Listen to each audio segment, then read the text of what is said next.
Si Babes eh. Wala pa? Ano oras? Uy, yun. Wala po kasi silang kuryente. At ito po yung bahay nila. Oh. Ilan ba kayo magkakapatid? Anim? Saan papa nyo? Saan po nagtatrabaho?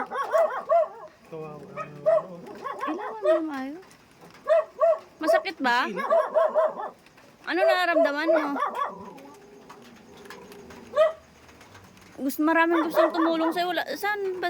Nagpapataya po kasi yung mama niya ng ano. Ano ba? Loting? Loting ba yan? Ay, easy to daw po. Nagpapataya po. Ito po yung bahay nila po. Wala po kasi silang kuryente. Ayan lang po. Yep.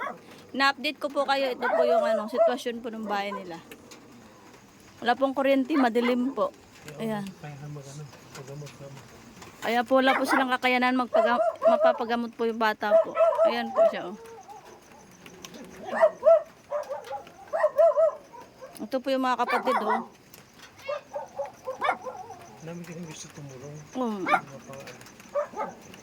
Ayan po siya ngayon. Punta ka kami kay tumulong. Sabi ko sa kanina. Sabi ko sa Ayan kanina po. kay... Pasilaw yan. Hindi ko nga makita. Ayan. Nakausap mo na siya kanina. Ayan po. Oh. Sabi ko sa kanya.